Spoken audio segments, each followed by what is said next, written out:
지난 주일에 주님은 목자와 양의 비유를 들어서 예수님을 따르는 우리의 관계를 말씀해 주셨습니다. 오늘 주님은 또 다른 비유를 들어서 주님과 우리의 관계를 말씀해 주십니다. 나는 포도나무여 너희는 가지다. 주님은 자신을 포도나무라고 하십니다.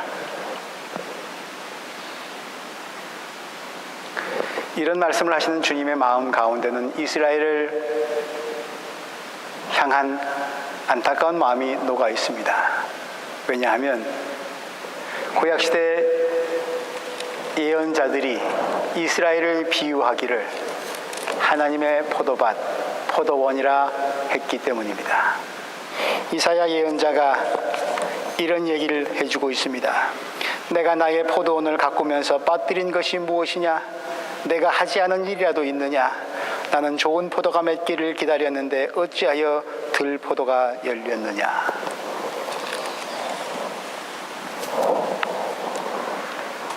하나님의 말씀에 순종하지 아니하고 엉뚱한 길로 가다가 패망한 이스라엘, 좋은 포도원에서 좋은 종자를 심어놨는데 다 농사를 망가뜨려 놓은 저들을 보면서 안타까워하신 하나님의 말씀입니다. 그런 지난 역사를 돌아보면서 주님이 오늘 말씀하십니다. 나는 참 포도나무다. 이스라엘을 통해서 이스라엘이라고 하는 포도나무를 심고 그 열매를 세상 사람들에게 맛보게 함으로써 하나님 나라의 구원의 기쁜 소식 알려주려 하셨는데 그것이 실패로 돌아갔으니 그것은 가짜 포도나무였고 거짓 포도나무였고 이제 참 포도나무, 하나님의 구원 계획을 이루시려고 주님이 오셨다. 내가 참 포도나무다. 그런 말씀이죠. 포도나무, 지구상에서 가장 오래된 식물 중에 하나라고 합니다. 우리 성경에 의하면 노아의 홍수 심판 이후부터 창세기 9장 20절에 보면 홍수가 끝난 후에 노아가 포도 농사를 짓습니다. 그렇게 오랜 동안 재배되어 온 포도나무, 오늘날도 역시 전 세계적으로 가장 많이 재배되고 또 사람들이 즐겨 먹는 과일입니다. 지금도 이스라엘 농업과 경제의 중심을 차지하고 있는 포도, 이스라엘을 상징하는 국가 상징물 중에 하나이기도 합니다. 시대가 흐름에 따라서 농사짓는 방법도 많이 변하고 발전했지만 포도 농사법은 2000년 전 예수님 시대나 지금이나 별로 크게 달라진 바가 없다고 합니다. 물을 대는 일, 땅을 기경해서 물을 대는 일, 비료를 주는 일, 가지치기, 아주 세심한 농부의 돌봄이 필요하다고 합니다. 정성스러운 농부의 돌봄을 통해서 좋은 땅에 뿌리를 잘 내린 포도나무 100년 동안이나 어떤 나무는 그것 이상 계속해서 매년 열매를 맺는다고 합니다. 참 대단한 나무입니다. 셀 수도 없이 수많은 색깔과 크기와 맛을 가진 포도 열매, 그것은 또한 우리 그리스도인들을 상징하기도 합니다. 자신을 포도나무라고 비유하신 주님은 우리를 가지라고 말씀하십니다. 나는 포도나무여 너희는 가지다. 가지, 나무의 가지, 가지는 나무에 붙어 있을 때만이 살 수 있습니다. 그러나 나무에 붙어서 생명을 유지하는 것, 그것만이 가지가 존재하는 이유나 목적은 아닐 것입니다. 가지, 그것은 좋은 열매를 맺어야 합니다. 그런 열매를 맺을 때 가지, 자기 존재의 가치와 의미를 실현할 수 있겠죠. 자신을 포도나무고 우리를 가지라고 비유하신 예수님은 하나님을 농부라고 하십니다. 나는 참 포도나무요 내 아버지는 농부이시다. 1절 말씀이죠. 건축 제목으로도 직용 장신구로도 심지어 땔감으로도 적합하지 못하다고 합니다. 포도나무를 기르는 단 한 가지 이유, 포도 열매를 얻기 위함입니다. 세상의 열매를 얻기 위해 포도나무는 농부의 자상한 돌봄이 필요합니다. 하나님은 한 포도나무를 돌보시고 가장 좋은 열매가 달리도록 애쓰시는 농부이십니다. 포도나무이신 예수님, 가지인 우리, 그리고 농부이신 하나님, 오늘 통해서 주님은 우리에게 오늘 무엇을 주시려는 것일까요? 포도나무의 비유 속에 담겨있는 주님의 속뜻을 헤아려 봅니다. 가지, 열매 맺는 것이 그것의 존재의 의미이고 목적이고 가치라면 열매를 맺으려면 가지에겐 무엇이 필요합니까? 나무가 뿌리, 가지가 양분을 공급해 주지 않는다면 가지 혼자만의 능력으로는 열매를 결코 맺을 수 없을 것입니다. 제 아무리 용을 쓰고 꿈을 가져보아도 줄기로부터 공급되는 양분이 물이 없으면 가지 혼자 스스로는 아무런 일을 할 수 없습니다. 나무이신 그리스도의 생명과 사랑의 능력이 가지인 우리 안에, 내 안에 흘러 들어오지 않는다면 나의 삶은 열매 없는 공허한 인생이 되고 말 것입니다. 나에겐 날마다 예수 그리스도께서 공급해 주시는 삶의 영적인 자양분이 쌀을 먹고 우리의 육을 건강하게 할 수 있다면 예수 그리스도께서 공급해 주시는 영적 자양분이 절대적으로 필요합니다. 그렇지 않으면 우리는 배를 하늘로 삼고 말 것입니다. 예수님은 그래서 말씀하십니다. 포도나무인 나에게 꼭 붙어 있어라. 내 안에 머물러 있어라. 포도나무가 좋은 열매를 맺으려면 몇 년 동안 가지치기를 해야 한다고 합니다. 특별히 새로 심겨진 포도나무는 3년 혹은 5년 정도 안에는 굉장히 많은 가지치기를 해 주어야 한다고 합니다. 그런 과정을 통해서 가지는 아직 어린 가지들은 건강하게 튼튼하게 자라날 수 있다고 합니다.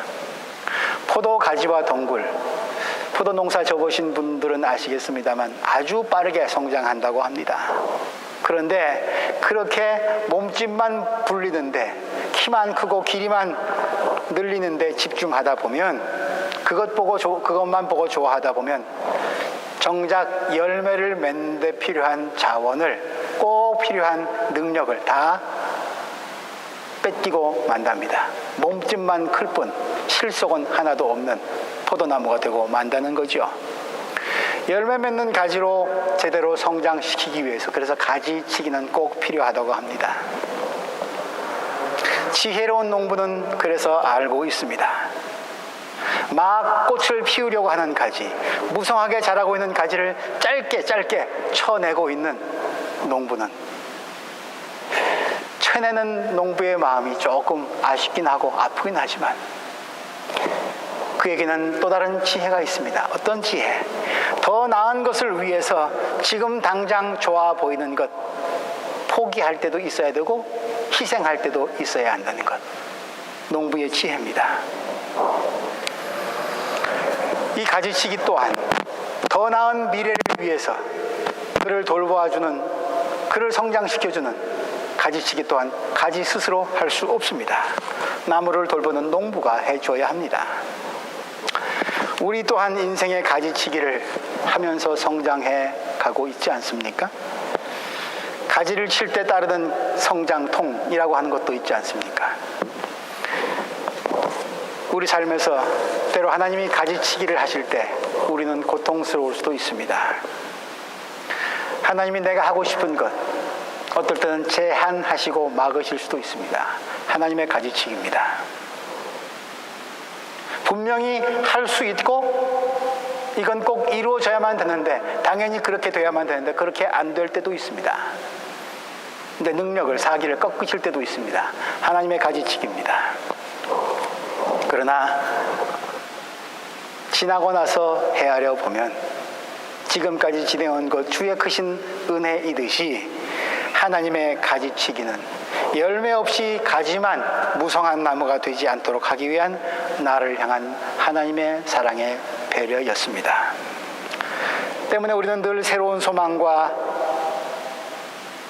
나를 향하신 하나님의 사랑에 대한 믿음을 갖고 나아가야 합니다.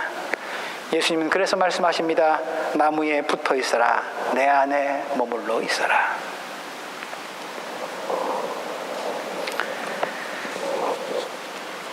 내 안에 머물러 있지 아니하면, 붙어 있지 아니하면 어떤 일이 벌어지는지 주님은 또 다른 비유를 들어서 말씀하신 적이 기억이 납니다. 귀신 하나가 내 마음속에 있었는데 어떻게 내쫓았습니다. 그런데 그 방을, 마음의 방을 예수님께 붙이지 아니하고, 예수님 모시지 아니하고, 예수님 안에 있지 아니하고 그냥 깨끗하게 청소된 채로 놔두고 있으니까 귀신이 다른 데 좀 놀러 갔다가 다시 돌아와 보니까 너무 잘 정리정돈되어 있습니다. 이전보다 더 럭셔리한 방이 됐습니다. 그래서 자기 친구들 떼거리로 불러 들어와서 그 마음을 점령하고 말았다. 이전보다 더 이유가 더 나빠졌다. 그런 말씀도 들려주지 않으셨습니까? 나무에 붙어 있어라. 주님은 말씀하십니다. 내 안에 머물러 있어라. 가지가 때로는 열매를 맺고 싶은데 해로운 것들이, 열매를 맺는데 방해하는 것들이 나를 괴롭히기도 합니다. 병충해일 수도 있습니다. 지는 열매를 맺지도 못하면서 열매를 맺으려고 하는 나를 방해하는 쓸데없는 그런 나무가지일 수도 있습니다. 쓸데없는 나무까지 해충을 막고 잘라버리는 일, 이것 또한 가지 스스로 할 수 없습니다.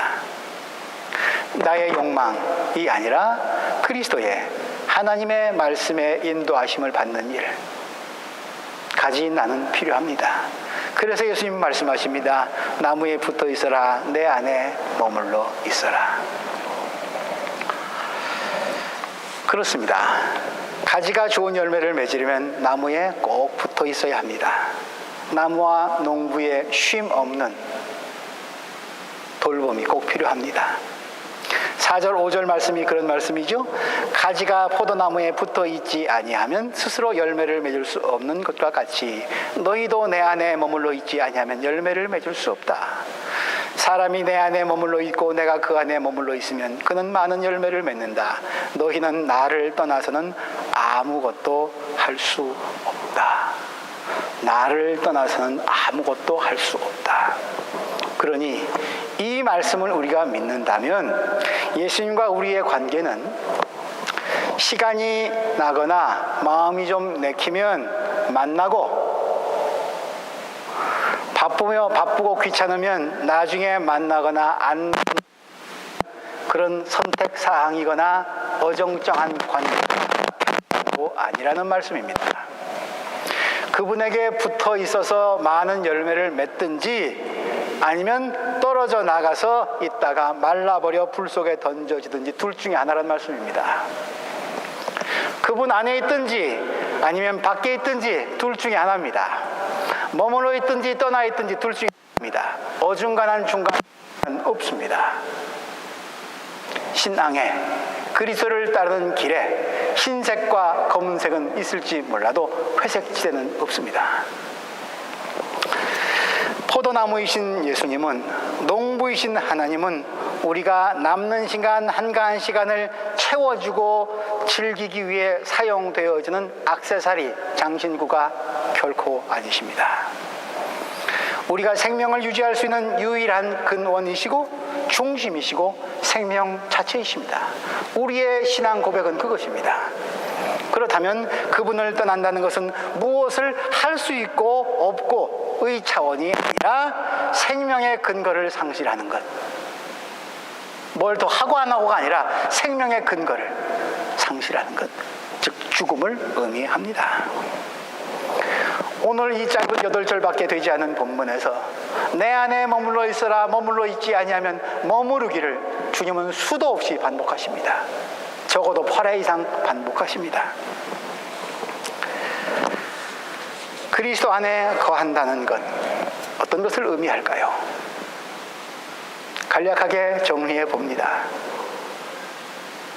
우리가 세례를 받고 그리스도의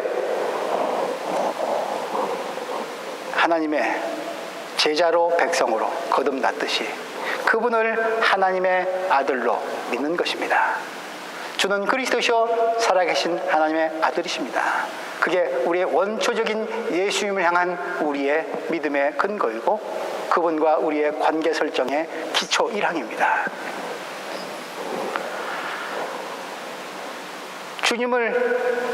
예수를 주님으로 나의 그리스도로 영접한 사람들은 그래서 그분이 말씀하신 대로 행하는 것, 그것이 머물러 있음에 두 개입니다. 그를 떠나서 난 아무것도 할 수 없습니다. 주님, 나를 도와주소서. 당신 말씀하신 바를 행하겠습니다. 내게 능력 더하여 주소서. 그것이 주님 안에 머물러 있는 사람들의 1단계, 2단계의 삶이겠죠. 그리고 그런 믿음의 고백을 가진 사람들이 모여 있는 곳, 그곳 교회에 모여 있는 그리스도인들과 우리의 자매 형제들과 지속적으로 관계를 맺는 일입니다.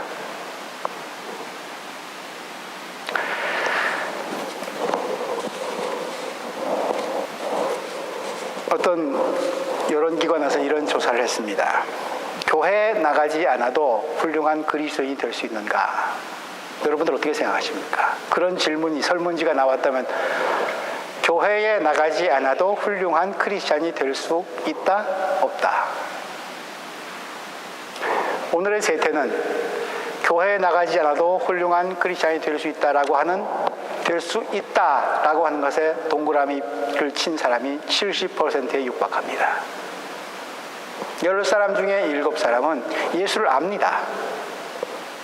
그를 그리스도라고 고백할 수도 있습니다. 하나님도 압니다. 하나님 믿는 것이 좋은 것 압니다. 근데 그 좋은 일을 위해서 굳이 교회에 다닐 필요는 없다. 나 홀로만의 믿음으로도 충분하다. 나 홀로 믿음. 이 예수를 알고 하나님을 보려고 하는 사람들의 70%가 그러합니다. 하긴 그렇습니다. 요즘 텔레비전을 보면, 인터넷을 보면, 아주 멋진 교회의 아주 유명한 설교자의, 그리고 아주 훌륭한 성가대의 찬양도 들을 수 있고 설교도 즐길 수 있고, 예배를 얼마든지 우리는 기분 좋게 안락 의자에 등기대고 앉아서 즐길 수 있습니다. 그러면서 감동받고 깨달음 얻어서 좋은 크리스찬으로 되어갈 수도 있을런지 모릅니다.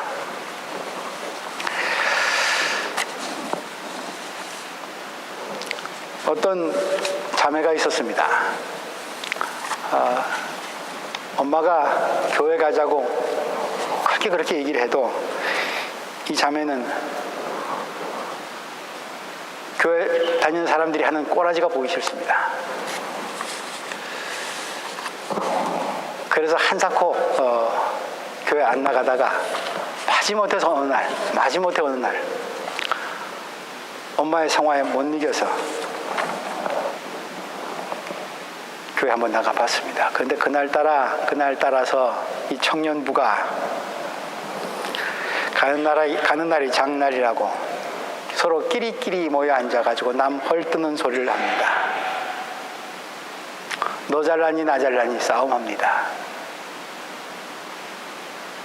다른 교회 욕하고 다른 사람 비방하고 그래도 모처럼 나왔는데, 아니 거의 새신자나 다름없는데 자기에게는 눈길조차 주지 않습니다. 자기들끼리 지지고 볶고 싸우는 모습을 보고 그런 소리 듣고 집으로 돌아온 딸, 엄마한테 볼멘 소리 합니다. 엄마, 교회 가 이게 뭐야? 내가 뭐라고 그랬어? 다시 그런 곳에 안 가. 엄마는 딸이 그럴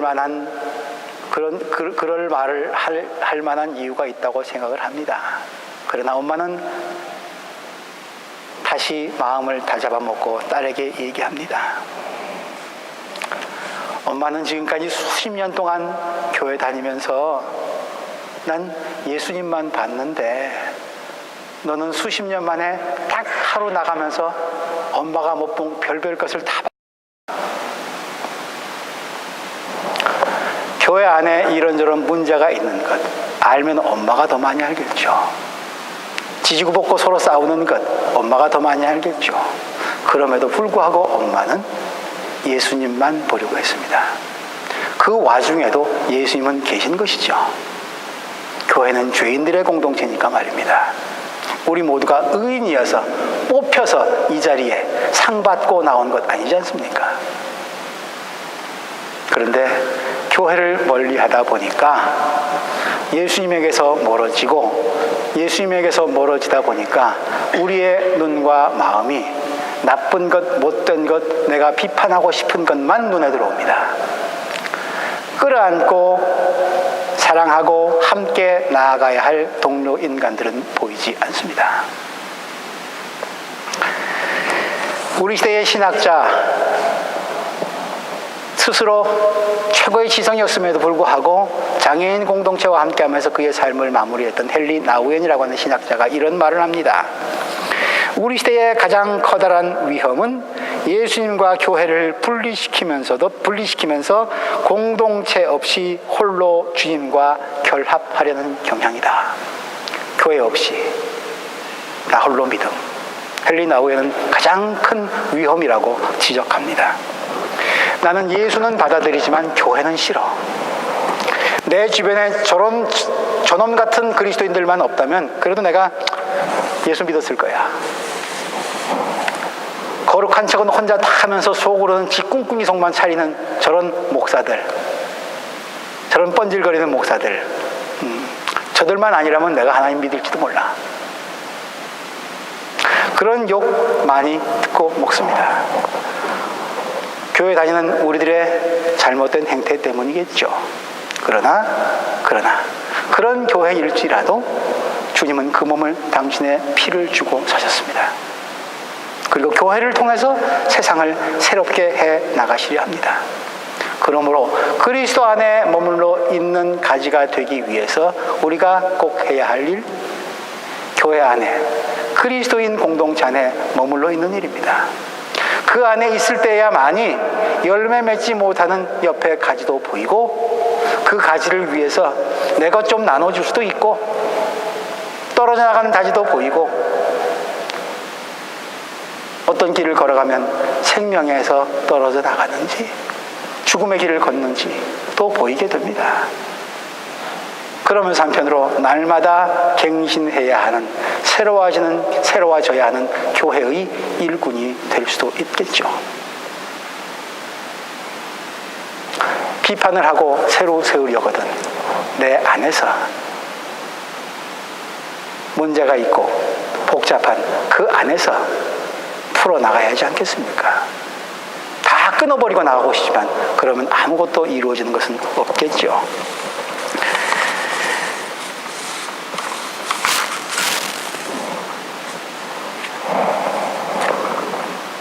마지막으로 열매를 맺는 가지나무. 열매 그 자체로 있어서는 안 될 것입니다. 열매, 쓰임받기 위한 것이죠. 포도 열매는 맛도 있고 향기도 납니다. 여러 곳에 여러 용도로 쓰입니다. 과일 그 자체로도 먹음직하지만 포도주를 만들어 먹기도 하고 씨앗까지도 기름을 만들기도 하고 포도는 그 몸뚱아리 전체가 다 쓰임받습니다. 남김없이. 우리 또한 그리스도 안에서 머물러 맺은 열매로 나를 보존하는 것이 아니라 쓰임 받아야 하지 않겠습니까? 때론 흔적도 없을지도 모릅니다. 문제 많은 교회 안에서, 더 문제 많은 세상 안에서 우리의 그리스도 안에서 맺은 열매들 자취도 없이 억울하게 다 빼앗기고 없어져 버릴지도 모릅니다. 그러나 그것이 예수 그리스도의 삶 아니었던가요? 찢 키우고 먹 키우고 삶 키우고 그것 하러 주님은 오셨다고까지 하지 않으셨습니까? 먹 키우고 찢 키우지만 그러나 그곳에 향기가 남습니다. 먹 키우고 찢 키우지만 그곳에 다른 사람을 기쁘게 해줄 수 있는 무엇인가를 제공합니다. 쓰임 받음으로, 흔적 없이 사라짐으로 인해 그리스도 안에 머물면서 오히려 그것이 더 좋다고, 그렇게 없어지고 쓰임 받아서 좋다고. 그래서 마침내 그것이 바로 우리 그리스도인들의 교회의 사랑이라고 고백하는 사람들. 오늘 본문 8절 뒷부분이 바로 그런 말씀이죠. 아버지께서 나를 사랑하신 것과 같이 나도 너희를 사랑했다. 내 사랑 안에 머물러 있어라. 그것이 종국적으로 그리스도 안에 있는 우리들이 맺어야 할 사랑의 열매일 것입니다. 말씀을 정리합니다.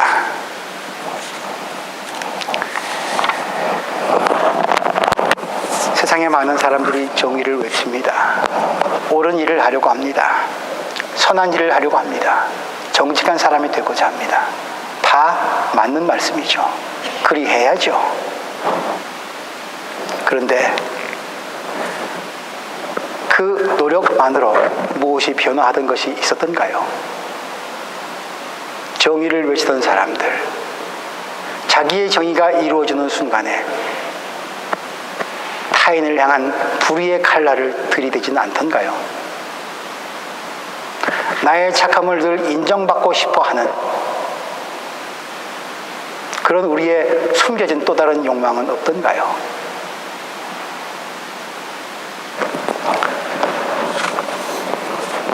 우리는 진실이라고 하면서도 내가 하면 로맨스고 남이 하면 불륜이라고 지적하지 않던가요? 주님은 말씀하십니다. 정의, 선, 진실, 사랑, 평화 다 좋다. 그래, 그렇게 의로운 삶을 우리 살자고. 그러나 너희가 날마다 새로운 양분을 공급받지 아니하면, 너희 안에 생명력이 없으면 그것은 다 껍데기가 될 뿐이다. 너희 스스로를 날마다 새롭게 할 수 있는 영적인 자양분을 날마다 공급받아라. 나무에 붙어 있을 때만이 그것이 가능하다. 그 나무가 진리인, 자유인, 생명인 바로 나다. 그분은 그래서 우리에게 오늘 가까이 머물러 있으라 하십니다. 그분 가까이, 신뢰가 별로 안 가고 가까이 머물러 있다고 뭐가 돼? 내가 노력해야지 라고 하는 의심을 떨쳐버리고 가까이 머물러 있으려고 애쓰는 것, 그것이 우리의 믿음일 것입니다. 그 믿음을 가지는 순간 갑작스럽게 그 믿음은 정체된 추상명사가 아니라 행동이 따르는 동사로 변합니다. 그것이 그리스도 안에 머물러 있는 가지에게 일어나는 신비한 변화입니다. 그럴 때만이 교회는 날마다 새롭게 갱신되어 갈 수 있을 것이고, 교회가 갱신되어 갈 때 세상 또한 변화될 것이고 교회에 희망을 걸 수 있을 것입니다. 주님은 오늘 말씀하십니다. 너희가 기도한 대로 다 이루어질 것이다. 얼마나 신나는 말씀입니까? 그러나 생명이신 그리스도에게서 떨어져서 비는 기도, 다 우리의 욕망 충족을 위한 기도입니다. 그러니까 기도가 안 이루어집니다. 그러니까 교회는 날마다 분열되고 갈갈이 찢겨옵니다. 사회에서 지탄받습니다. 그리스도에게서 떨어져서 자기 욕망 충족을 위한 기도를 하니까. 그러나 그 안에 붙어 있으면서 드리는 기도, 사랑의 행함이 있는 기도이기 때문에 살아계신 하나님 다 들어주겠다고. 너희 공동체뿐 아니라 세상을 사랑의 공동체로 만들어 가는 일에 내가 도와주겠다고. 내가 그 힘을 공급하겠다고. 우리 함께 그 세상을 일구어 나가자고 오늘 간곡하게 부탁하십니다. 이런 말씀을 하시면서 주님은 당신의 길을 걸어가십니다. 어떤 길? 십자가와 죽음의 길을. 사랑으로 미움을 이기는 길, 죽음으로 생명을 살리는 길, 마침내 죽음마저 죽이는 부활의 길을 말입니다.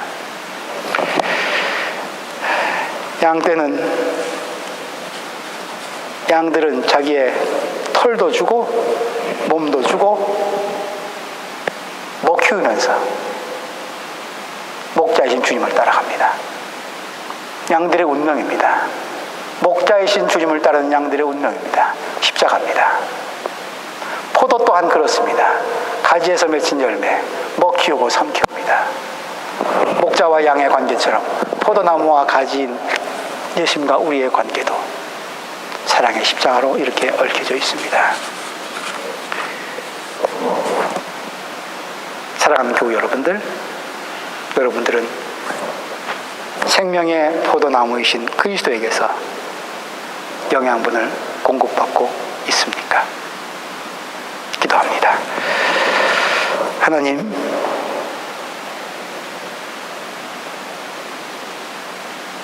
진짜 백이 그리스도인으로 살고 싶습니다.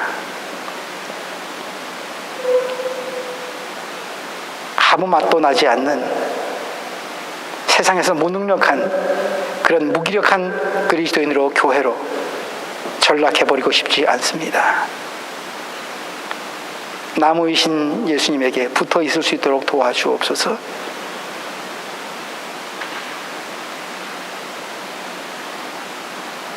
버림받는 가지 되지 아니하도록 우리의 노력만으로 열매 맺는 것이 별로 없음을 정직하게 고백하면서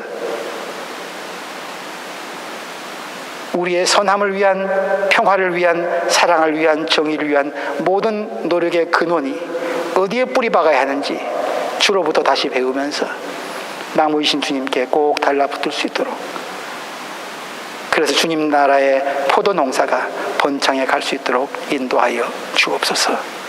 예수 그리스도 이름으로 기도합니다.